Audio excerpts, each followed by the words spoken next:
جو ہے وہ ذکر کی گئی ہے، اللہم ارنا الاشیاء کما ہی، جی اے اللہ ہمیں چیزیں ایسے ہی دکھا جیسے وہ ہیں، اللہ اکبر، تو ہمیں حقیقتوں کا ادراک ہو جائے، ہمیں اس کی صحیح صورتحال کا ادراک ہو جائے کہ وہ شے کیسی ہے۔ سبحان اللہ، تو اب اپنی زندگی کے اندر بھی یہ جو جتنی ایک فیملی آپ کہہ لیں، فیملی ورڈز ہیں جی کہ جو ہے وہ امید پرستی ہے اور مایوسی پرستی ہے اور حقیقت پسندی ہے، یہ جو فیملی ورڈز ہیں جب یہ اعتدال پہ آ جائیں گے تو وہاں پر حقیقت پسندی کا وجود ہوگا۔ ماشاء اللہ، اس میں گویا یوں سمجھ لیں کہ آپ اسباب و وسائل کو بھی استعمال کرتے ہیں، صحیح، اس کے ساتھ اپنی حقیقی صلاحیتوں کو بھی یوز کرتے ہیں، اور اس کے بعد جو نتائج ہیں اس میں بھی آپ یہ سمجھتے ہیں کہ ان صلاحیتوں اور ان اسباب کی موجودگی میں نتیجہ کیا نکلنا چاہیے۔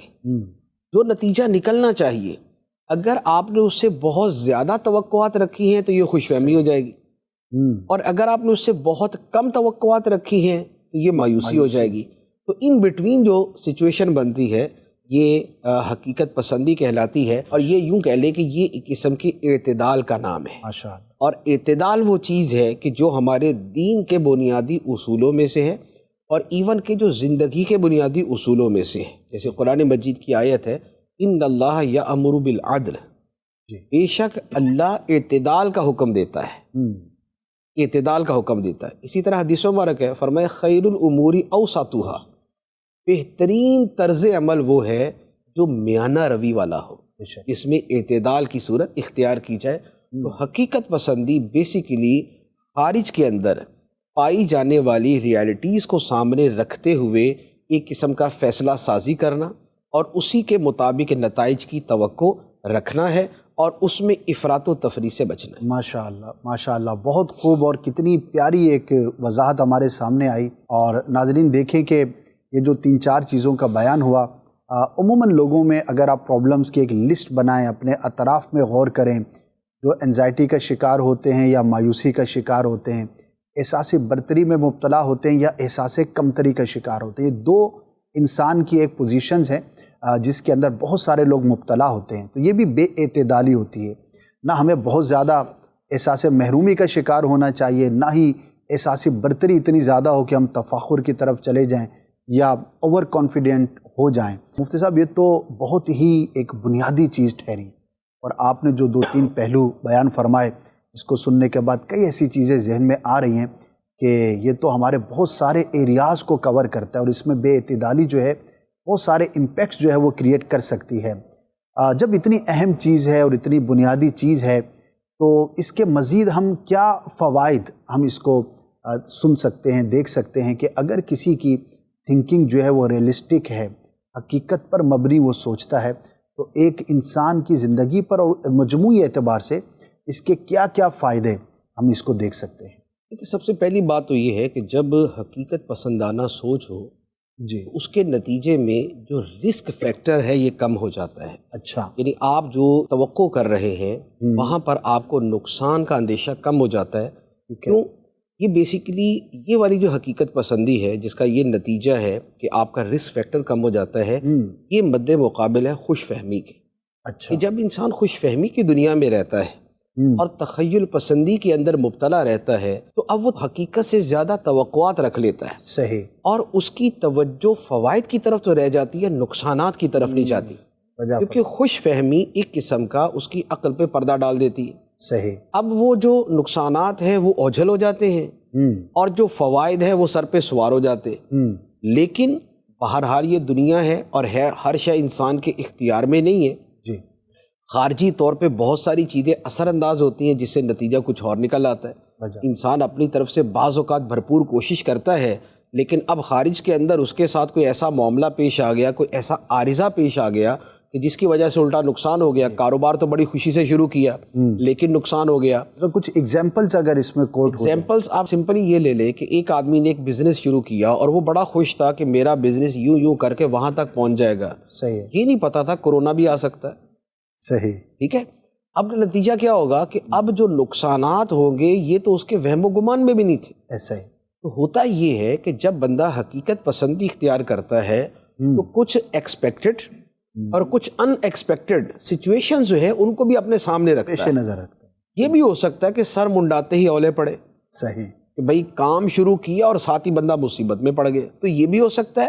اور یہ بھی ہو سکتا ہے کہ جو اس کی توقعات ہیں اسی کے مطابق نتیجہ نکلے. صحیح. تو ہوتا یہ ہے کہ جب انسان خوش فہمی میں نہ رہے، حقیقت پسندی میں رہے، اور حقیقت پسندی کا مطلب یہی ہوتا ہے کہ انسان ایکچوئل صورتحال کو پیش نظر رکھتا ہے. اور دوسرے آدمی نے ایک مرتبہ بڑی زبردست بات کہی. جی. اس نے کہا کہ بھئی ہم گھروں کے اندر یہ توقع رکھتے ہیں کہ گھر میں مثال کے طور پہ اگر بیوی ہے تو وہ ہر وقت ہم سے ایسے ہی بات کرے کہ جیسے ہم سال بعد ہی گھر میں آئیں، صحیح. بھلے صبح شام گھر میں آ رہے ہوں. بھائی وہ بھی انسان ہے، جی. اس کا موڈ بھی آف ہو سکتا ہے، اس کی طبیعت بھی خراب ہو سکتی ہے، ایسا ہی. اس کے ذہن میں کوئی اور خیال بھی ہو سکتا ہے. تو ایسی بیسیوں چیزیں ہو سکتی ہیں. جی. ہر جگہ پہ سپیریئر اگر جونیئر کے حوالے سے توقعات اسی طرح کی رکھے کہ میں جہاں سے گزروں گا تو شٹ کر کے مجھے سلام کرے گا اور ہر وقت جو ہے نا میرے ساتھ ایسا ہی جناب مجھے بالکل وہ دامادی والا سلسلہ ہوگا میرے ساتھ، تو ایسا ہوتا نہیں. تو لہٰذا انسان جو ہے وہ تھوڑی سی حقیقت کی دنیا میں آئے. اس کا نتیجہ یہ ہوگا کہ اگر ان ایکسپیکٹڈ چیز اس کے سامنے آئی، صحیح. اس کو سمجھ ہوگی کہ ہاں یار یہ آ سکتی تھی. بے شک. اچھا، اسی رسک کے ساتھ ساتھ ایک دوسرا بڑا زبردست پہلو ہے. جی. وہ ہے انسان کی مایوسی. مایوسی. مایوسی کہتے کسے ہیں؟ بیسیکلی مایوسی کہتے ہیں انسان کی جو توقع ہے نتیجہ اس کے مطابق نہ ہو. توقع کا ٹوٹنا جو ہے، توقع کا ٹوٹ جانا، یہ مایوسی کا جو ہے نا وہ دوسرا نام ہے، یا مایوسی کی ڈیفینیشن ہی یہ ہے. ایسا. توقع ہم نے یہ رکھی کہ ہم یہ کام کرنے جا رہے ہیں، لاکھوں کا فائدہ ہوگا، لیکن نہیں ہوا. نہیں. اچھا، اب نہیں ہوا تو جب ہماری امید ٹوٹی تو ہم مایوسی میں چلے گئے. لیکن اگر ہمارے ذہن میں پہلے سے یہ بات ہو کہ بھائی یہ بھی ہو سکتا ہے جی کہ مجھے کامیابی اس طرح نہ ملے، اب اگر یہ ہوگا نا تو چونکہ اس نے اپنے ذہن کو اس کے لیے تیار کیا ہوا ہے، آپ نے تیار رکھا ہوا ہے، تو اب اس کی وجہ سے اس کا جو مایوسی کا لیول ہے وہ بہت کم ہو جائے گا. اسی لیے کہتے ہیں کہ مایوسی سے بچنا ہے تو توقعات کم کر دیں. توقعات کم کر لیں گے آپ مایوسی سے بچ جائیں گے. ایک آدمی کسی جو ہے وہ امتحان میں جو ہے وہ بیٹھتا ہے اور اس کے ذہن میں یہی بیٹھا ہوا ہے کہ نہیں جناب مجھے تو پہلی پوزیشن ہی ملنی ہے. جی. اب اس کو دوسری بھی آئے گی تو اس کی طبیعت خراب ہو جائے گی. ایسا ہی. لیکن اگر وہ یہ سمجھے کہ باقی بھی اور بھی ہیں، کوئی دوسرا بھی جو ہے وہ یہ پوزیشن لے سکتا ہے، تو لہٰذا اب اپنے آپ کو اسی طور پہ رکھے. اسی کے میں آپ کو اپنی زندگی کے اعتبار سے درس کرتا ہوں. جیسے ہم فتاویٰ لکھتے ہیں نا، جی فتاویٰ لکھتے ہوئے تو لازمی بات ہے کہ ہماری ایک پوری کوشش ہوتی ہے ہم ہر اعتبار سے تحقیق کر کے غور و فکر کر کے توجہ دے کے پھر اس کے بعد ہم اس کا جواب دیں. جی. لیکن اس کے باوجود غلطی ہو سکتی، جی ممکن، اور غلطی ہو جاتی ہے. اب اگر تو ہمارے دل و دماغ میں یہ بیٹھا ہوا ہے کہ بھئی ہمارے کام میں غلطی کا امکان ہی نہیں، تو اب اگر کسی نے ہمارے کسی تحریر کے اوپر کلام کر دیا نا تو پھر جو ہماری طبیعت ہری بھری ہوگی نا وہ ہمیں پتہ ہے. صحیح. لیکن اگر پہلے سے یہ ذہن میں رکھیں کہ ہو سکتا ہے کہ اس شے کا کوئی ایسا پہلو میری نظر سے اوجھل رہ جائے جو دوسرا دیکھ لے، اور وہ جو دوسرا دیکھنے والا ہے ہو سکتا ہم سے بڑا ہو سکتا ہمارے برابر کا، ہو سکتا ہم سے چھوٹا ہو. صحیح. کہ وہ اس غلطی کو پکڑ لے. تو اب اگر یہ توقع ذہن میں پہلے سے موجود ہو، کیونکہ حقیقت یہی ہے، ریئلسٹک یہی ہے کہ غلطی ہو سکتی ہے، تو جب ہم توقع یہ رکھیں گے تو اب ہمیں مایوسی نہیں ہوگی، ہمیں افسردگی نہیں ہوگی، ہم اس کی وجہ سے پریشان نہیں ہوں گے. ہم کہتے ہیں پارٹ آف دا گیم. صحیح. یہ پارٹ آف دا گیم ہے یہ. تو یہ ایک دوسری چیز ہی ہوتی ہے. اچھا، تیسری چیز اس کے ساتھ یہ ہوتی ہے کہ جب آپ حقیقت پسندانہ سوچتے ہیں جی تو اس کا بنیادی تقاضا ہی یہ ہوتا ہے کہ آپ اس کو پلاننگ کے ساتھ ہی کریں. ٹھیک ہے. کیونکہ جو حقیقت کی دنیا ہے وہ چلتی ہے پلاننگ کے ساتھ، جی وہ محض خیالات پہ نہیں چلتی. لہٰذا اب آپ اس کے لیے پلاننگ بھی شروع کر دیتے ہیں، اور جب آپ پلاننگ کرتے ہیں تو آپ کے کامیابی کے امکانات بڑھ جاتے ہیں. صحیح. کیونکہ آپ بغیر سوچے سمجھے کوئی کام شروع کریں گے تو اس میں کامیابی اور ناکامی کے چانسز برابر، وہ 50-50. لیکن جب آپ نے بھرپور طریقے سے پورا غور و خوض کر کے آپ نے جب ایک پلان کیا ہے تو اب کامیابی کے چانسز جو ہے وہ 90, 95, 99 تک جا سکتے ہیں.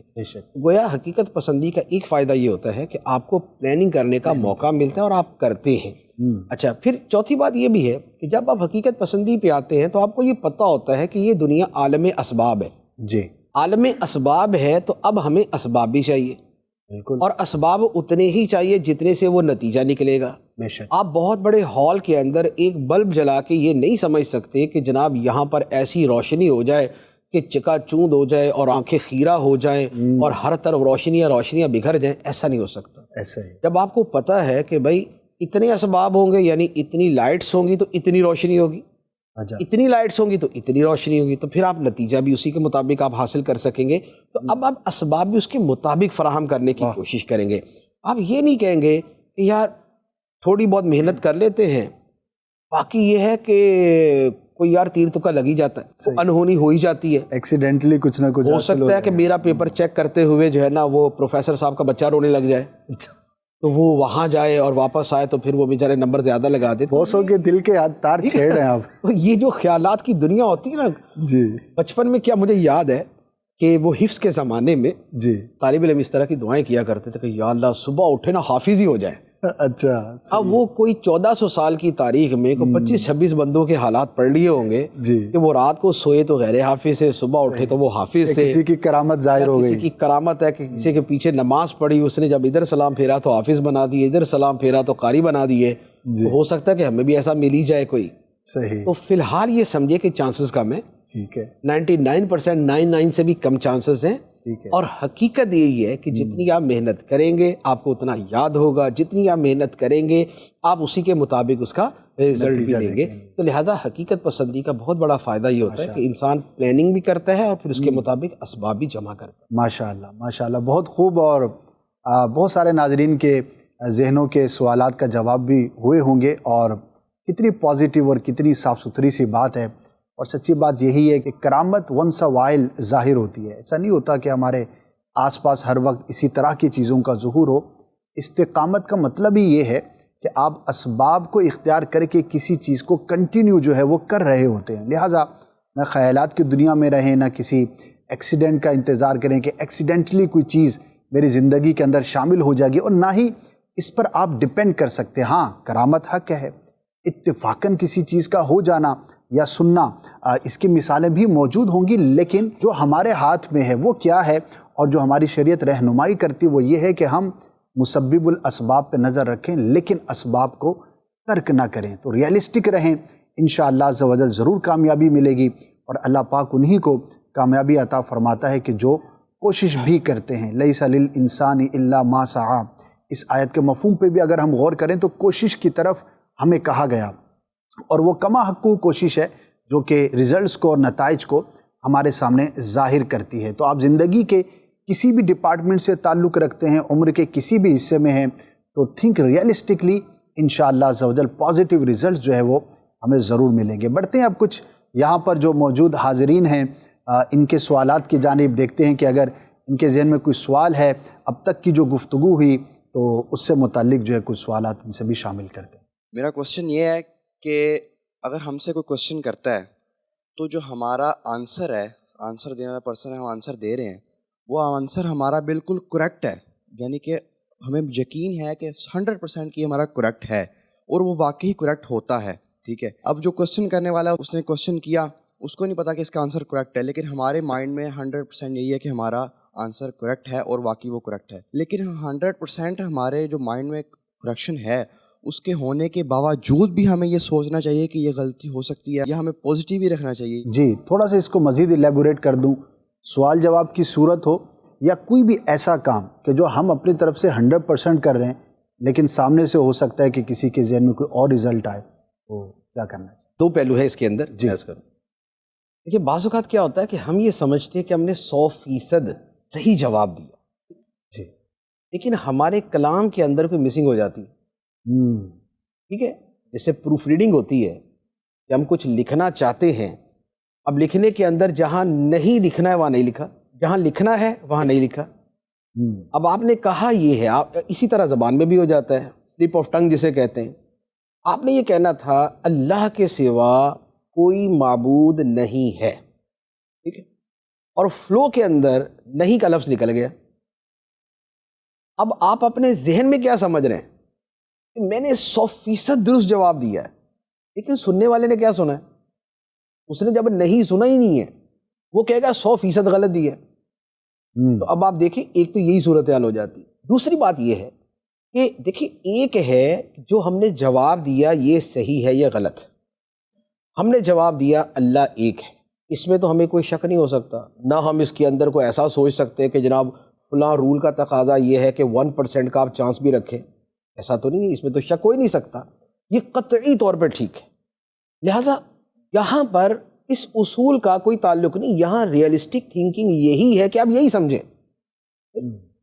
لیکن اب اس سے آگے ایک اور مرحلہ ہے، وہ ہے سامنے والے کے قبول کرنے کا یا مسترد کرنے کا. آپ اپنی بات کی حد تک 100% شور رہیں کہ آپ نے صحیح کہی، لیکن سامنے والے کا قبول کرنا یا رد کرنا، وہاں ریئلسٹک تھنکنگ یہی ہے کہ آپ دونوں آپشن رکھیں. ہو سکتا ہے آپ کی بات مان لے، ہو سکتا ہے آپ کی بات نہ مانے. تو لہٰذا جو ریئلسٹک تھنکنگ کا جو فارمولا لگے گا وہ آپ کی بات پہ نہیں لگے گا، وہ آپ کے اس خیال پہ لگے گا کہ آپ نے اس کے بارے میں کیا سوچا، کیونکہ آپ کی بات ٹھیک ہے لیکن اس کا قبول کرنا یا رد کرنا یہ اس کی مرضی ہے. تو یہ فارمولا یوں کر کے اپلائی. ماشاءاللہ ماشاءاللہ، بہت خوب. ایک اور سوال بھی شامل کر لیتے. مفتی صاحب کی بارگاہ میں عرض یہ ہے کہ جیسے آپ نے شروع میں فرمایا کہ عقل اور جذبات دو چیزیں ہوتی ہیں، اور ان دونوں کا اگر صحیح استعمال کیا جائے تو فائدہ ہے، لیکن اگر جذبات عقل پر حاوی ہو جائیں تو پھر کیا کیا جائے؟ جیسے بعض چیزیں ایسی ہیں کہ ہمارے سامنے جب وہ ہوتی ہیں، جیسے ہاسپٹل میں اگر کسی ہمارے ریلیٹیو کی ڈیتھ ہو جائے تو ہمارے جذبات جو ہیں وہ چینج ہو جاتے ہیں، عقل پر حاوی آ جاتے ہیں. اس پر معاملے میں کیا کیا جائے؟ اور بھی کئی معاملات ہوتے ہیں. دیکھیے، جو آپ نے مثال دی ہے وہاں تو ریئلسٹک تھنکنگ ہے ہی ہے کہ بندہ روئے. وہاں وہ حقیقت پسندی کا دورہ پڑ جائے تو اس کو گھر سے نکال دیں گے کہ بھائی اتنا بڑا لاس ہو گیا، بندہ دنیا سے چلا گیا اور تم کھڑے ہوئے آرام سے. تو وہاں تو حقیقت پسندی یہی ہے. دیکھیے، حقیقت کا مطلب یہ نہیں ہے کہ ایگزیکٹلی جو وقوع پذیر ہو رہا ہے آپ بس اسی کو دیکھیں. آپ یہ دیکھیں گے کہ جب یہ شے واقع ہوتی ہے، کوئی ایسی ہیپننگ یا مس ہیپننگ ہوتی ہے، اس وقت دنیاوی اعتبار سے ہماری دنیا کا رویہ کیا ہوتا ہے. صحیح. تو حقیقت یہ ہے، وہ بندہ دنیا سے چلا گیا، یہ اس کا دنیا سے جانا حقیقت ہے. ہمارا اگر اس سے گہرا تعلق ہے تو ہمارا جذبات میں آنا اس دنیا کی حقیقت ہے. لہذا یہاں پر حقیقت یہی ہوگی. حقیقت پسندی اور جذبات کا جہاں مقابلہ ہوگا وہ کیا جگہ ہے؟ وہ یہ ہے کہ جب ہر اعتبار سے حقیقت پسندی کچھ کہہ رہی ہے، ہماری سوچ، ہماری عقل، ہمارا فیملی بیک گراؤنڈ، ہمارے جو ہے نا وہ معاشرتی حالات، ہمارا کامن سینس، یہ ساری چیزیں مل کر ایک شے کو تجویز کرتی ہیں کہ یہ ہونا چاہیے. صحیح. یہ ہے حقیقت پسندی. اب اگر ہم یہاں پر اس کے برخلاف جائیں گے تو یہ ہوگا کہ آپ نے جذبات کو حقیقت پسندی پہ غالب کر دیا. اچھا، اب اس کی ایک دو مثالیں آپ کو میں عرض کرتا ہوں. حدیث مبارکہ آپ نے سنی ہوگی، فرمایا کہ کسی مسلمان کے لیے یہ جائز نہیں کہ وہ 3 دن سے زیادہ اپنے بھائی سے قطع تعلق رکھے. ٹھیک جی. قطع تعلقی اگر تو ناجائز و غلط ہے تو 3 دن کیوں؟ 3 دن کی تو اجازت ہے نا. 3 دن کے بعد وہ ناجائز ہو گئی اور 3 دن کے اندر اندر وہ جائز ہے. صحیح. آخر وجہ فرق کیا ہے؟ وجہ فرق یہ ہے کہ اللہ تعالیٰ جو ہمارا خالق ہے، ہمارے جذبات کا بھی خالق ہے، ہماری سوچ کا بھی، ہماری عقل کا بھی خالق ہے. اس نے اپنے علم سے ہمارے حالات و کیفیات کے اعتبار سے ہمیں حکم دیا، کیونکہ ہماری جب کسی کے ساتھ بہت سخت کلامی ہو جاتی ہے، ہمارے ساتھ کوئی بہت مس بیہیو کرتا ہے اور ہماری ایک غصے کے اندر ایک کیفیت بہت عجیب ہو جاتی ہے، ایسے وقت میں اگر ہمیں یہ حکم ہوتا کہ تم جو جیو مرو جو مرضی کرو، تم نے آگے سے جنا اس سے تعلق رکھنا ہی رکھنا اور اگلے منٹ کے اندر تم نے جا کے گلے لگانا، سلام لینا، ہیلو ہائے کرنا ہی ہے، تو ہو سکتا ہے کہ لوگ شریعت کا انکار ہی کر بیٹھے کہ ہم نہیں ایسے دین کو مانتے بھائی جس کے اندر ہمارے جذبات کا خیال ہی نہیں. اچھا، 3 دن کی اجازت کیوں دی؟ 3 دن کی اجازت اس لیے دی کہ 3 دن انسان کے سوچنے کے اس کو موقع ملتے. 3 دن کے اندر کبھی کھانے میں لگ گیا، کبھی واش روم چلا گیا، کبھی غسل کر لیا، کبھی فیملی میں بیٹھا، کبھی دوستوں میں چلا گیا، سو گیا. یہ وہ ساری چیزیں ہیں جو اس کی توجہ کو ڈائیورٹ کر دیتی. تو وہ جو کسی سے جھگڑا ہوا، کسی سے ناراضگی کی بات ہوئی، اس کی وجہ سے جو وہ ہرٹ ہوا تھا، تو وہ جو ہرٹ ہوا تھا اب یہ 3 دن اتنے گزر چکے ہیں کہ جس کے اندر اس کی حالت و کیفیت بدل جانی چاہیے، لہٰذا اتنی تو اسے رخصت دے دی. اور اس کے بعد فرما دیا کہ اب نہیں. اگر اب بھی یہ کہتا کہ نہیں وہ 3 دن پہلے والا جو تیر میرے چبھا تھا تو ابھی تک میں دوبارہ کھرچتا ہی رہوں گا اس کو، یا جو انگارہ جو ہے نا وہ میرے اوپر آیا تھا اس کو میں دوبارہ ہاتھ میں اچھالتا ہی رہوں گا، تو فرمایا کہ اب تو مجرم ہوا. تو 3 دن کی رخصت دیکھیں، جذبات کا بھی لحاظ ہو گیا اور اس کے ساتھ جو حسن معاشرت تھی کہ تعلقات باقی رہنے چاہیے وہ بھی ہو گیا. ماشاءاللہ. اچھا، اسی کی ایک دوسری مثال عرض کرتا ہوں. آپ نے مسئلہ پڑھا ہوگا کہ 3 دن تک سوگ کی اجازت ہے. جی. 3 دن کے بعد جائز نہیں. 3 دن تک اگر کھانے پینے میں، رہن سہن کے اندر اپنی حالت و کیفیت ایسی رکھتے ہیں کہ جس سے لگتا ہے کہ یہ سوگ کے اندر ہے تو اس کی اجازت. لیکن کوئی آدمی بولے کہ نہیں جناب میں نے مہینہ 2 مہینہ ایسے ہی رہنا ہے، فرمایا نہیں، تیسرے دن کے بعد جو ہے نہ تو جو ہے وہ یہ دریا بچھا کے بیٹھنا ہے کہ ہر بندہ آ کے دوبارہ وہی سٹوری شروع کرے اور دوبارہ غم تازہ ہو جائے. تو لہذا 3 دن کے بعد نہ یہ کرنا ہے اور 3 دن کے بعد اپنے کام کاج پہ جانا شروع کر دو. یہ شریعت کی جو ہے وہ تاکیدات میں سے ہے کہ بھئی 3 دن تک تو چلے. ایک بہرحال کوئی قریبی عزیز دنیا سے چلا جاتا ہے تو انسان کو جھٹکا لگتا ہے اور اس کے جذبات جو ہے وہ ایسے ہوتے ہیں، وہ اتنے دن تو گزار لے. لیکن اس کے بعد اگر وہ گھر بیٹھا رہے گا اور اگر وہ انہی سوچوں میں رہے گا تو اس کا نتیجہ یہ نکلے گا کہ پھر وہ غم کی کیفیت بڑھتی جائے گی اور وہ جو صبر کا حکم ہے نا وہ سائیڈ میں ہو جائے گا. لہذا صبر کو سٹیپ بائی سٹیپ حکم دیا.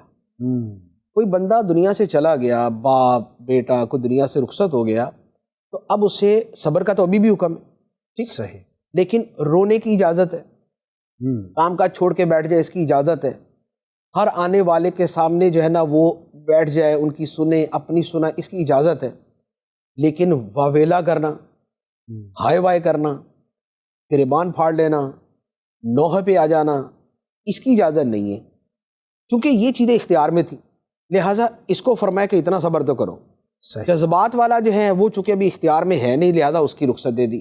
لیکن 3 دن کے بعد اگر کوئی بندہ اسی نہج پہ چلتا رہے گا تو اب نتیجہ یہ ہوگا کہ زندگی کا جو نظام ہے اس میں خلل آ جائے گا اور اب بے صبری جو ہے وہ پھر ایک قسم کا بندے کا وتیرہ بن جائے گا. تو فرمایا کہ 3 دن تک ہے، اس کے بعد نہیں.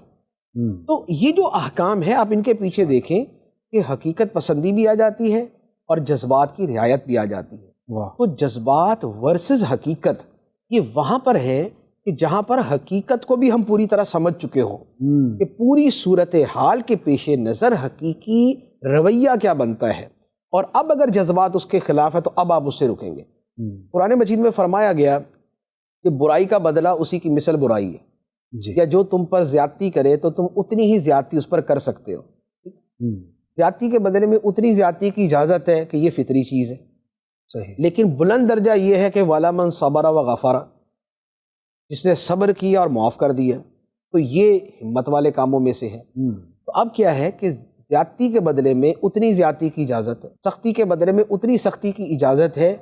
یہ ہے انسانی جذبات کی رعایت اور یہ ہے معاشرے کو صحیح رکھنے کے لیے ایک اصولی قانون. تو اس کی بھی رعایت کر دی، لیکن اس سے آگے رتی برابر بڑھنا جو ہے اسے منع فرما دیا، اسے ظلم میں داخل کر دیا. یہ ہے حقیقت اور جذبات. ماشاءاللہ شریعت کا ہر اصول ہی حقیقت پسندی پر مبنی ہے، لیکن ماشاءاللہ جس طرح آپ نے ایکسپلین کیا یہ ایکسپلینیشن ہمارے پیش نظر نہیں ہوتی، اور یہی شاید وہ علم ہے جس کی ہمارے ہاں کمی ہے، اور پھر ہم پریشان بھی ہوتے ہیں اور آگے پیچھے بھی ہوتے ہیں. اور بہت سارے لوگ جو ہے وہ اسلامی اصولوں پر جو باتیں کرتے ہوئے نظر آتے ہیں تو ایک تو ان کی کم علمی کہیں گے، کم عقلی کہیں گے، اور کج فہمی بھی کہیں گے. کہ دیکھیں ماشاءاللہ 3 مثالیں دی مفتی صاحب نے، یہ ہمارے اس ٹاپک کا پارٹ نہیں تھا لیکن کتنا کھول کر بیان کیا گیا. اور اس کو سننے کے بعد ان تینوں چیزوں پر جو ایک تعزیت کا میٹر بیان ہوا، اسی طرح جذبات کا میٹر بیان ہوا، اور آخر میں جو بدلہ لینے والی صورتیں، اس پر ابھی میں سوچ رہا تھا تو سینکڑوں چیزیں ہیں جو بیان کی جا سکتی ہیں. یہاں پہ میں یہ چاہوں گا کہ کاش کہ ہر مسلمان علم دین صحیح طور پر حاصل کرنے والا ہو جائے. آپ یقین کریں ہمارا دین اور اسلام اتنا وسعت والا، اتنا بیوٹیفل ہے، اتنا زبردست ہے. اب دیکھیں کہ جب سے ہم نے پروگرام شروع کیا ہے تو ہم بات تو عقل کی کر رہے ہیں، سوچ کی کر رہے ہیں، شعور کی کر رہے ہیں، لیکن آپ کو ہر چیز پر قرآن و حدیث سے تقریباً آپ کو مثال دی جا رہی ہے. اسلام کے اصول اور جو قوانین ہیں اس کی حکمتوں کو پڑھیں. انشاءاللہ عز و جل ہم مسلمان ہیں، اللہ پاک کا کرم ہے، احسان ہے، لیکن اس اسلام سے ہماری محبت، وابستگی اور کھل کر سامنے آ جائے گی کہ جب ہم ان حکمتوں کو پڑھ سکیں گے. مفتی صاحب کوئی کتاب ہے؟ یہ تو مطلب اتنا خوبصورت ٹاپک ہے. اسلام کے جو بھی احکامات ہیں حکم تو ہم مان رہے ہوتے ہیں، لیکن اس کے پیچھے حکمت کیا ہے، اور جس کو عام لفظوں میں کہیں کہ بھی لاجک پتہ لگ جائے. اس میں لاجک کے حوالے سے میں عرض کرتا ہوں، اس پر جو کتابیں ہیں بہت ساری کتابیں. ایک چیز میں عرض کروں، جیسے آپ نے کہا نا کہ ہمیں کچھ چیزوں کی جب حکمتیں پتہ چلتی ہیں جی ہم کہتے ہیں اوہ ہو اچھا یار یہ تو بڑی زبردست چیز ہے. جی جیسے مثال کے طور پہ ابھی یہ وضو کی حکمتیں سامنے آئی نا کہ جو وضو کے عادی ہیں 5 وقت وضو کرتے ہیں وہ زندگی کے اندر ڈپریشن کے مریض نہیں ہوتے، یعنی اکثر و بیشتر ڈپریشن کے مریض نہیں ہوتے. ایسے ہی اور کھاتے پیتے اربوں خربوں روپے کمانے والے اڑانے والے اور لاکھوں ڈالرز کے اندر آمدنی رکھنے والے جو ممالک ہیں وہاں کی صورتحال یہ ہے کہ دنیا کے سب سے زیادہ پاگل خانے وہاں پر ہیں، سب سے زیادہ نفسیاتی مریض وہاں پر ہے، سب سے زیادہ نفسیاتی ڈاکٹرز وہاں پر ہے، سب سے زیادہ سائیکالوجسٹ وہاں پر ہے، سب سے زیادہ سائیکاٹرسٹ وہاں پر ہے. حالانکہ دنیا ان کی خوبصورت ہے، سب کچھ ہے، اسباب کی فراوانی ہے، مال و دولت کی کثرت ہے، لیکن اس کے باوجود وہاں پر ڈپریشن کا مرض سب سے زیادہ ہے. اور ہمارے غریب غربا بیچارے کہ جن کے حالات جیسے ہیں وہ ہمیں پتہ ہے، اس کے باوجود جو ان میں مذہبی لوگ ہوں گے، جو وضو کرنے والے نماز پڑھنے والے لوگ ہوں گے، ڈپریشن کے مریض نہیں بنیں گے. اب یہ پتہ چلا کہ یار اس کا تعلق وضو کے ساتھ ہے. صحیح کہ جو بندہ روزانہ 5 مرتبہ وضو کرتا ہے تو یہ ڈپریشن کے مرض سے اسے نجات مل جاتی ہے، اسے یہ ہوتا ہی نہیں ہے. اچھا، اسی طرح روزے کے حوالے سے وہ تحقیق سامنے آئی کہ اگر سال کے اندر 25 سے 30 دن تک اپنے آپ کو روزانہ 16 گھنٹے تک بھوکا رکھا جائے، جی 25 سے 30 دن تک روزانہ 15 سے 16 گھنٹے بھوکا رکھا جائے اور یہ کنٹینیو اتنے دن رکھا جائے تو اس کی وجہ سے کینسر سے انسان ہمیشہ محفوظ رہتا ہے. بے شک. اب اس تحقیق کے اوپر نوبل پرائز ملا، جبکہ یہ اسلام کا روزوں کا حکم جو ہے رمضان کے روزوں کا اللہ اکبر 1400 فرض ہے ہم پر. ٹھیک. اچھا، اب ہم تو جب سنتے ہیں جی ایسی بہاریں سنتے ہیں تب ہمارے اندر آتا ہے سبحان اللہ جی، کیا خدا کے حکم کیا شاندار ہیں، دین کے حکم کیسے ہیں. جی صدیق میں جو ایک مرتبہ صدیقیت ہے نا، جی ولایت ہے اور مرتبہ صدیقیت ہے، سب سے اعلیٰ مرتبہ، سب سے اعلیٰ مرتبہ ہوتا ہے نبوت سے نیچے اور جو ہے وہ بقیہ ولایت کے درجوں سے اوپر. جی مرتبہ صدیقیت جو ہے اس میں اور بقیہ جو نیچے والے درجے ہیں اس میں فرق یہ ہوتا ہے کہ صدیق کے لیے جو شریعت کے احکام ہوتے ہیں وہ ایسے ہو جاتے ہیں جیسے اس کی زندگی کے طبعی امور، اللہ یعنی جیسے نیچرل ہو جاتا ہے، نیچرل ہو جاتے ہیں. اس کے لیے ہمیں پانی پیتے ہوئے نا یہ سوچنا نہیں پڑے گا کہ shall I have it or not، مجھے پینا چاہیے یا نہیں، اچھا مجھے جو ہے نا کھانا کھانا چاہیے یا نہیں. یہ نہیں ہوتا، کھانا روٹین کی چیز ہے، ہم رغبت کے ساتھ کھا لیں گے. پانی پینے کی چیز ہے، ہم رغبت کے ساتھ پی لیں گے. جو صدیقین ہوتے ہیں واہ ان کے لیے جو اللہ رسول کے احکام ہوتے ہیں وہ امور طبعیہ کی طرح ہو جاتے ہیں. کیا بات ہے. اس میں جو حکم دیا جائے کہ بھائی اس سے بچنا ہے، یہ کرنا ہے، وقت ٹھیک تکلف نہیں ہے وہاں. ویری گڈ، زبردست، A1 کرنا چاہیے. واہ اسے کہا کہ نہیں کرنا، بالکل نہیں کرنا، یہ کرنا ہی نہیں چاہیے. ان کی طبیعت جو ہے وہ اس کے اندر ڈھل جاتی ہے. یہ صدیقیت ہوتی ہے. کیا بات ہے. سبحان اللہ. یہ جو دین کی حکمتیں ہوتی ہیں، صدیق اپنے عمل اور قوت ایمانی کی وجہ سے اس درجے تک پہنچا ہوتا ہے. واہ. کہ اس کے سامنے حکمتیں آئیں نہ آئیں، اس کی طبیعت ویسی ہو گئی.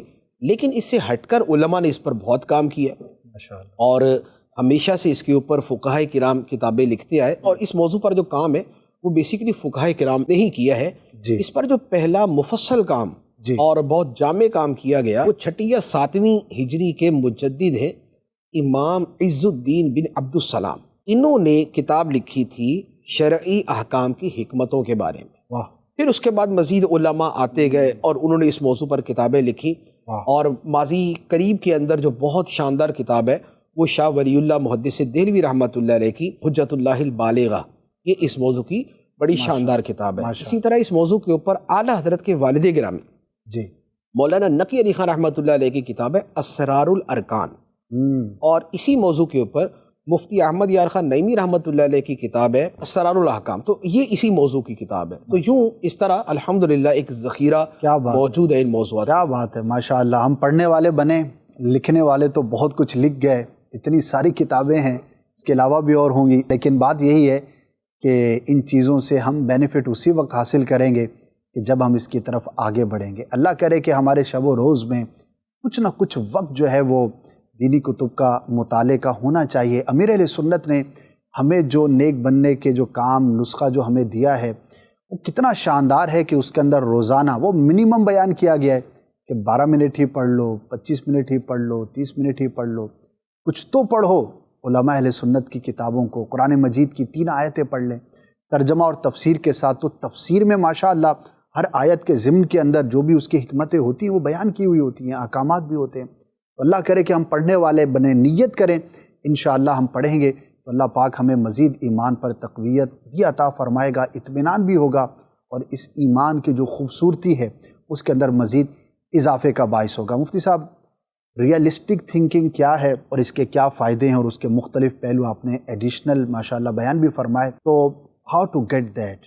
ایک عام شخص ہے، ایک کم پڑھا لکھا ہے یا بہت پڑھا لکھا ہے، تو ہماری طبیعتیں مختلف ہیں، بہت سارے لوگ تو خوش فہمی کی زندگی گزار رہے ہوتے ہیں اور شاید فی زمانہ مایوسی کی زندگی گزارنے والے ان سے زیادہ ہوں حالات واقعات کی وجہ سے۔ How to get the balance? کیا کریں کہ ہماری جو سوچ ہے وہ حقیقت پسندی والی ہو جائے؟ سیکھنے کے 2 طریقے ہوتے ہیں، خواہ وہ سوچ سے متعلق ہے یا اور بہت ساری چیزوں سے متعلق ہے۔ جی، ایک ہوتا ہے کہ انسان پڑھ کر سن کر سیکھتا ہے، ٹھیک ہے، اور ایک یہ ہے کہ انسان کر کے سیکھتا ہے۔ اور ہمیشہ جو کر کے سیکھنے والا عنصر ہے، یہ طریقہ کار جو ہے یہ زیادہ بہتر ثابت ہوتا ہے غالب کہ رہتا پریکٹیکلی انسان وہ کام کر رہا ہوتا ہے، اس کے مائنس پلس اس کے سامنے آ رہے ہوتے ہیں، اور وہ اسے سیکھ رہا ہوتا ہے، جی، وہ اس کے مطابق چینجز لا رہا ہوتا ہے۔ صحیح، اب جو ریئلسٹک تھنکنگ ہے اس کے حوالے سے سب سے پہلی بات تو یہ ہے کہ اس سوچ کی حوصلہ افزائی کی جائے۔ اچھا، خود کرے اپنی سوچ کی؟ نہیں، اپنی سوچ کی نہیں۔ مثال کے طور پہ جب ہم کسی بات کے اوپر مشورہ کرتے ہیں، جی، ہماری کوشش یہ ہوتی ہے کہ جو میٹھا میٹھا نہ بس وہی بیان ہو، صحیح، کوئی اس کے اندر جو نا یہ اندرائن ڈالنے کی کوشش نہ کرے، اور یہ ہمارے شہد کے اندر کڑواہٹ نہ ڈالے۔ ٹھیک ہے، لہٰذا اس وقت ہم چاہتے ہیں کہ ہر بندہ نا اچھا ہی بیان کرے، اور اگر درمیان میں کسی بندے نے کوئی نیگیٹو پہلو بیان کر دیا، اس کو بھی چاہیے تھوڑا سا طریقے سے بولے، ٹھیک ہے، لیکن بیلنس رکھے۔ جو کلچر ہے جی، وہ حوصلہ افزائی کا ہونا چاہیے کہ جب آپ ٹیم ورک کریں اور جب آپ ایک گروپ تھنکنگ کریں، جی، تو اس وقت اگر کوئی اس کے نیگیٹو اسپیکٹ کی طرف توجہ دلاتا ہے صحیح، تو اس کی حوصلہ شکنی نہ کریں، صحیح، انالائز کریں۔ اچھا، دوسرے نمبر پر یہ ہے کہ زندگی کے اندر مبالغہ آرائی سے تھوڑا سا اپنے آپ کو بچا کے رکھیں۔ ٹھیک ہے، ہماری عادات کے اندر ایگزیجریشن بہت ہے، یعنی ہم نے یہ کہا نا کہ بھائی یہ پانی ٹھنڈا ہے اور یہ ٹھنڈا نہیں ہے، جی، کہیں گے بھائی وہ ٹھنڈا ہے یہ ٹھنڈا نہیں ہے، زمین و آسمان کا فرق ہے۔ صحیح، حالانکہ یہاں پر تو جو ہے 2 قدم کا فرق نہیں ہے، زمین و آسمان کا فرق بہت ہوتا ہے۔ جی، اچھا، 4 بندے مر جاتے ہیں تو ہم کہتے ہیں اوہ سقوط بغداد ہی ہو گیا، صحیح، 18 لاکھ بندے مرے تھے وہاں پر، شہید ہوئے تھے، سقوط بغداد کر دیا وہاں پر۔ تو بات یہ ہے کہ جو مبالغہ آرائی کی عادت ہے وہ ہمارے مزاج میں بہت زیادہ ہے، اور ہمیشہ مبالغہ وہاں ہوتا ہے جہاں کے لوگ ریئلسٹک نہیں ہوتے، جہاں کے لوگ خیالی دنیا میں رہتے ہیں، جہاں کے لوگ خوش فہمیوں میں رہتے ہیں، یا جہاں کے لوگ بد فہمیوں میں رہتے ہیں۔ صحیح، آپ بول رہے کہ جناب پاکستان میں اتنی بڑی بہتری آ رہی ہے، وہ ہو ہی نہیں سکتی، یا آپ کا دماغ ٹھیک نہیں ہے، ٹھیک ہے، یا یہ ہے کہ کوئی بہت بڑی خامی آ گئی تو امید پرست آدمی بول دے گا نہیں کوئی مسئلہ ہی کوئی نہیں ہے، ایسا یوں کر کے آئے گی یوں کر کے نکل جائے۔ یہ جو ہمارا مبالغہ آرائی والا کلچر ہے یہ ہماری بہت ساری چیزوں کو کھا جاتا ہے، ایون کہ گھروں کے معاملات کے اندر میں بھی ہم یہ کرتے ہیں، ایسے ہم دنیاوی معاملات میں بھی یہ کرتے ہیں، ہم دینی معاملات کے اندر بھی یہ کرتے ہیں۔ دینی معاملات کے اندر بھی تھوڑا سا حقیقت پسند ہونا چاہیے۔ ہم کسی کو ایک وظیفہ بتاتے ہیں کہ مثال کے طور پہ اس وظیفے سے تمہیں کچھ روحانیت حاصل ہوگی، لیکن ہم اسے اتنا نہیں کہتے روحانیت ملے گی، ہم اسے سیدھی قطبیت بتاتے ہیں۔ اچھا، وہ بھی راتوں رات وظیفہ پڑھا، قطبیت کھڑی ہے تمہارے دروازے کے اوپر، صحیح، اچھا چلو ابھی جا کے شروع کر دو۔ اس کے بعد کبھی جب جن نکل آتا ہے نا یا موکل سامنے آتا ہے تو انسان کی طبیعت ایسی ہوتی ہے بھاگ جاتا ہے وہ چھوڑ کے سارا کچھ۔ تو ایسی مبالغہ آرائی نہیں کرنی چاہیے۔ اچھا، اسی طرح ہم جو اعمال کرتے ہیں اس میں ہوتا یہ ہے کہ ہم احوال پڑھتے ہیں بزرگان دین کے، جی، ایسا ہی ہے، ٹھیک ہے، اور ہم جب عمل کرتے ہیں تو ہم یہ سمجھتے ہیں کہ اس کے نتائج بھی بزرگان دین والے ہونے چاہیے۔ ہاں، ہم بھی کل اڑ رہے ہوں گے، ہوا میں مسلح ہوگا، ہم بھی سجدے میں جائیں تو عرش معلیٰ کا کوئی نہ کوئی تو کنگرا نظر آنا چاہیے ہمیں۔ صحیح، بزرگوں اگر 8 نظر آتے تھے تو ایک آدھ کی جھلک ہمیں بھی نظر آ جائے، صحیح، ایسا نہیں ہوتا۔ بات یہ ہے کہ وہ جہاں پہنچے ہوتے ہیں وہاں ان کا پہنچنے کے پیچھے ایک بہت بڑی زندگی ہوتی ہے. صحیح کام ہوتا ہے. اسم اعظم کے بارے میں کیا کہا جاتا ہے کہ لفظ اللہ اسم اعظم ہے, اور بھی بہت سی اقوال ہے, لیکن لفظ اللہ اس کے بارے میں کثیر اولیاء کرام کے. اب ہم پڑھ کے یہ سمجھے کہ واقعی ایسا ہوگا, تو ایسا نہیں ہوگا.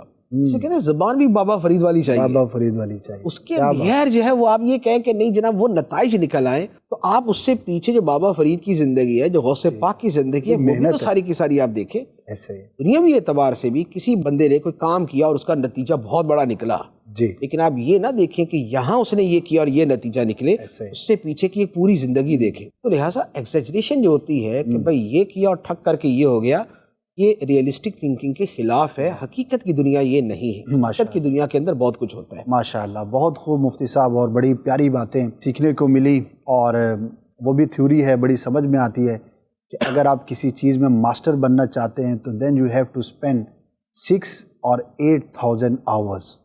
جی ہاں, جب ہم کسی بہت بڑے باکمال شخص کو دیکھتے ہیں تو بعض اوقات یہی چیز سامنے آتی ہے کہ یار پتہ نہیں اس نے کیا لاجک تھی, اس کے پاس کون سا الادین کا چراغ تھا, کیا تھا, لیکن اس کے پیچھے ہزاروں گھنٹوں کی محنت ہوتی ہے, کاوش ہوتی ہے. اولیاء کرام کے مثال مفتی صاحب نے دی. واقعی ایسا ہے کہ بہت ساری مراحل سے گزر کر, اور آج کل میں ایک بات کر کے پھر پروگرام کا وقت بھی اختتام کو ہے, سوشل میڈیا نے ہمیں بہت زیادہ مبالغہ آرائی کے اندر مبتلا کیا. بلکہ میں یہ سمجھتا ہوں کہ جو جنریشن 2000 کے بعد کی ہے, انٹرنیٹ کے دوران کی ہے, جتنی یہ مبالغہ آرائی میں مبتلا ہے, اور اٹھتے ہی نیٹ پر چلانا آیا تو youngest millionaire in the world یہ سارے پڑھیں گے. اور وہ بھی ینگیسٹ ملینئر اس لیے بنا کہ وہ 10ویں میں فیل ہو گیا تھا, جی میٹرک میں فیل ہو گیا, کالج سے نکال دیا گیا, فیلیئرز کی ایک تعداد ہوگی. تو فیلیئرز کی لسٹ ہے نا, وہ ہمیں اتنی پسند آتی ہے. جی ٹھیک ہے, اسی طرح جو لنگڑے لولوں کی لسٹ ہوگی وہ بڑی پسند آئے گی نا, کہ دیکھا نا یار ٹانگ نہیں ہے پھر بھی کتنا کامیاب ہو گیا. جی تو بھائی وہ جو اس کے علاوہ میٹرک فیل اور ہیں دنیا کے اندر, جو 10 لاکھ بیچارے رولتے ہی پھر رہے ہیں, ان کو بھی تو دیکھو. بالکل. تو یہ ایک بڑا ایک المیہ ہے, یعنی کہ جب یہ چیزیں نہیں تھی تو ٹیچر یا تو موٹیویٹ کر رہا ہوتا تھا, یا والد کر رہا ہوتا, یا بڑا بھائی, انہوں نے اپنی ایک ریئل زندگی گزاری ہوتی تھی, وہ آپ کو امید بھی دلاتے تھے, تو ساتھ تجربات بھی شامل ہوتے تھے. تو خدا کے لیے اس دنیا سے باہر رہنا چاہیے. یوٹیوبر جو ہے وہ فلاں اتنا امیر بن گیا تو وہ مہینے کے اتنے کما رہا ہے, یقین کریں بھیک مانگتے ہوئے بھی دیکھیں, اپنی آنکھوں سے دیکھیں, اس بیچارے کا 5 سال سے کچھ نہیں, ایک کیمرہ اور لے کر گھوم رہا ہے وہ بھی دنیا, لیکن کچھ بھی نہیں ہوا. تو بہرحال کامیابیاں بھی ہیں, ناکامیاں ہیں, دونوں پہلو ہیں. We should be realistic. حقیقت پسندی کی زندگی گزاریں گے تو خود بھی سکون میں رہیں گے. کوشش کرنا ہمارا کام ہے, نتیجہ اللہ پاک کی ذات پر چھوڑیں, کوشش پوری کریں, پھر دیکھیں کہ رب کائنات اس میں کس طرح کے خوبصورت نتائج کے پھول ہمارے سامنے ظاہر فرماتا ہے. اللہ پاک ہمیں ہر اعتبار سے اعتدال پسندی کی توفیق عطا فرمائے, اور ان باتوں پر عمل کرنے کی بھی توفیق عطا فرمائے. انشاءاللہ نیکسٹ ایپیسوڈ میں ایک نیا ٹاپک ہوگا, ایک سوچ کا نیا زاویہ ہوگا. یہ پروگرام دیکھتے رہیے, انشاءاللہ بہت کچھ سیکھنے کا موقع ملے گا. صلو علی الحبیب صلی اللہ تعالی علی محمد صلی اللہ علیہ وآلہ وسلم. آج کے ٹاپک میں ہم نے یہ سیکھا کہ مفتی صاحب نے جیسے فرمایا کہ اعتدال میں رہنا چاہیے, اور نہ تو منفی سوچ رکھنی چاہیے اور نہ اتنی ہائی فائی سوچ رکھنی چاہیے کہ ہم کو کسی چیز میں نقصان ہو جائے تو پھر ہم اپنے سر کو لے کے بیٹھے ہوں اور جو نا خودکشی کرنے چلے جائیں, اور پھر اور دوسرے معاملات میں گرفتار ہو جائیں, پاگل ہو جاتے ہیں جیسے بندے. تو اگر ہم اعتدال میں رہیں گے نا تو اس سے ہمارے کلچر میں ہم لوگ کو فائدہ ہی ہوگا, نقصان نہیں ہوگا. سوچ کی درستگی کس طرح کرنی چاہیے, اور سوچ میں جذبات اور جو آپ کے کام وغیرہ ہوتے ہیں تو اس کو کس طرح لے کر چلنا چاہیے, یہ مفتی صاحب سے ہمیں آج سیکھنے کو ملا. میں نے اس پروگرام میں یہ سیکھا کہ اگر آپ کی سوچ 100% کریکٹ ہے تو آپ اپنی سوچ کے اندر 10% نیگیٹو جو مائنڈ کے اندر سوالات ہیں ان کو بھی مد نظر رکھتے ہوئے اپنی سوچ کو لے کے ساتھ چلیں. ہمیشہ اپنے آپ کو درست نہ سمجھیں, یہ بھی سمجھیں کہ شاید ہم اپنی طرف سے درست ہوں اور سننے والے میں اس میں غلطی آ سکتی ہے. تو انشاءاللہ دونوں پہلوؤں کو ساتھ لے کے چلیں اور اپنی سوچ کو اپر لیول تک لے کے جائیں. آج کا جو موضوع تھا بہت ہی اچھا تھا. مفتی صاحب نے بہت اچھے مدنی پھول دیے, اور آج ہم نے بہت کچھ سیکھنے کو ملا. اور میں ناظرین سے یہ عرض کروں گا کہ اس پروگرام کو ضرور دیکھیں. سوچ ایک عظیم نعمت, انسانیت کے عروج کی ضامن. قوموں کے زوال کی وجہ، سوچ جو زندگی بدل دے۔